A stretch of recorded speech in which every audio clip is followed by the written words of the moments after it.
దయచేసి ఒక 20-25 నిమిషాల్లో సభ అయిపోతుంది. అందరూ కూడా భోజనాలు చేసుకుంటాం కాబట్టి ఎవరు కూడా లేకుండా తమ తమ స్థానాల్లో కూర్చోవాల్సిందిగా హృదయపూర్వకంగా విజ్ఞప్తి.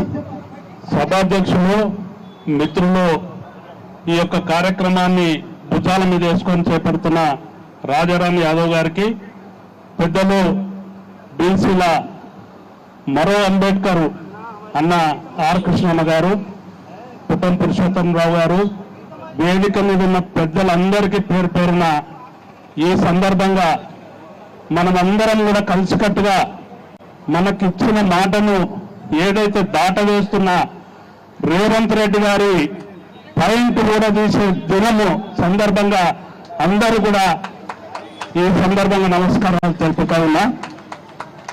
ఒకటి, ఏదైతే ముఖ్యమంత్రి గారు ఆ రోజు ఆయనకు నమ్మకం లేని పరిస్థితుల్లో గెలుస్తామో గెలవమో అనే పరిస్థితుల్లో మాటిచ్చినట్లయితే బీసీలందరూ కూడా బేషరతుగా ముక్కు రాసి క్షమాపణ చెప్తే మేము వదిలేయడం జరుగుతుంది. ఒకవేళ ఏదైతే ఆ రోజు కామారెడ్డి డిక్లరేషన్ ఇవ్వడం జరిగిందో కామారెడ్డి డిక్లరేషన్కు కట్టుబడి ఉన్నట్లయితే ఈ కట్టుకథలు మానేయాల్సిన అవసరం ఉందని చెప్పి నేను ఈ సందర్భంగా ప్రభుత్వానికి రేవంత్ రెడ్డి గారికి డిమాండ్ చేస్తున్నా, విజ్ఞప్తి చేస్తా ఉన్నా. ఎందుకనంటే ఏదైతే ఈరోజు వచ్చిన వార్తను చూస్తే ఓటర్ లిస్ట్ అనుగుణంగా బీసీలను చేస్తామంటున్నాడు. ఎక్కడికి వెళ్ళి చేస్తావు? నేనే ఒక వార్డును ఎగ్జాంపుల్ తీసుకుంటే ఏ అధికారి కూడా బీసీలలో ఉన్న మొత్తం కులాల గురించి తెలిసిన అధికారి లేడు.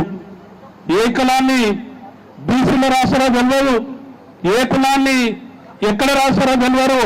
అస్తవ్యస్తమైన పరిస్థితి లోపల బీసీల రిజర్వేషన్ అనేది గతంలో జరిగిన పరిస్థితి నుండి ఏదైతే 100 రోజుల్లో నీవు బీసీ డిక్లరేషన్, బీసీ జనగణన మా లెక్కలన్నింటినీ కూడా చేపట్టి నువ్వు ఇస్తానని చెప్పి ప్రకటించడం జరిగిందో దానికి కట్టుబడి ఉండమని చెప్పి మనం విజ్ఞప్తి చేస్తా ఉన్నాం.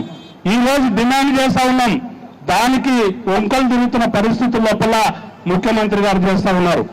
దురదృష్టం ఏంటంటే స్వాతంత్రం వచ్చిన నాటి నుండి కూడా ఈ బీసీలందరూ కూడా ఒక నాయకత్వాన్ని తీసుకురావాలి, వాళ్ళని సీట్లు ఎక్కియాలి, ఆ తర్వాత 6 నెలలకో 3 నెలలకో మనం వచ్చి మళ్ళీ రోడ్డు మీద ధర్నా చేయాలి. ఆ ధర్నా చేస్తే వాళ్ళు కదిలే పరిస్థితి ఉండదు, ఉనికే పరిస్థితి ఉండదు.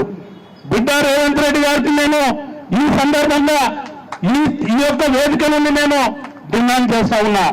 ఒకవేళ బీసీలతో పెట్టుకుంటే ఎంతో మంది పెద్ద పెద్ద వ్యక్తులు కూడా కాలగర్భంలో కలిసిపోయిన పరిస్థితి ఉన్నది. చాలా మంది కలిసిపోయిన పరిస్థితి ఉన్నది. ఈరోజు సమాజం లోపల మంచి తెలివైన పుట్టుకతోనే ఒక శాస్త్రజ్ఞునిగా పుట్టిన బీసీ సోదరులతో గిట్ట పెట్టుకున్నట్లయితే ఈ మట్టిలో కలిసిపోయొచ్చే పరిస్థితి ఏర్పడుతుందని చెప్పి నేను ఈ సందర్భంగా తెలియజేస్తా ఉన్నా.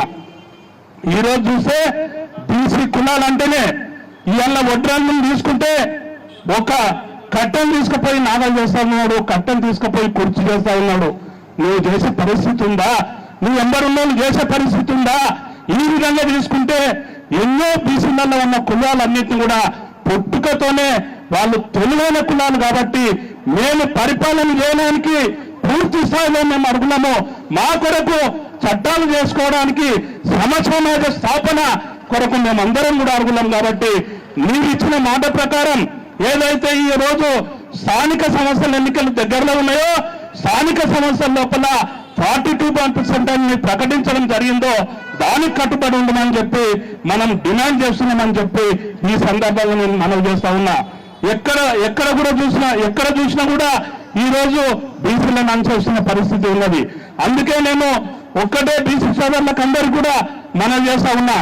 మన యొక్క హక్కులను మనం ఎంతమంది ఉన్నామో, మన పాపులేషన్ ఎంత ఉందో, మన ఓట్లు ఎన్ని ఉన్నాయో, మన స్ట్రెంత్ ఎంత ఉన్నదో, మన బలం ఎంత ఉన్నదో, మనకు తగ్గట్లుగా మనం కూడా పాలకుల్లో భాగస్వామ్యం కావాలని చెప్పి మనం అందరం కూడా పోరాటం చేయడం లోపల భాగస్వామ్యంగా మనం అందరం కూడా మన హక్కులను సాధించుకునేంత వరకు వాళ్ళు ఇచ్చిన మాటను నెరవేర్చే వరకు కూడా మనం అందరం పోరాటం చేయాలని చెప్పి ఈ సందర్భంగా అందరితోని కూడా యావత్ రాష్ట్రంలో ఉన్న బీసీ సోదరులందరితో కూడా బీసీ ప్రతినిధులందరితో కూడా బీసీ మేధావులందరితో కూడా యువకులందరితో కూడా ఈ సందర్భంగా మేము విజ్ఞప్తి చేస్తూ మరోసారి మేము డిమాండ్ చేస్తూ ఉన్నా ఏదైతే కాంగ్రెస్ ప్రభుత్వం ఏర్పాటు కావడం జరిగిందో మేము కాదంటలేం.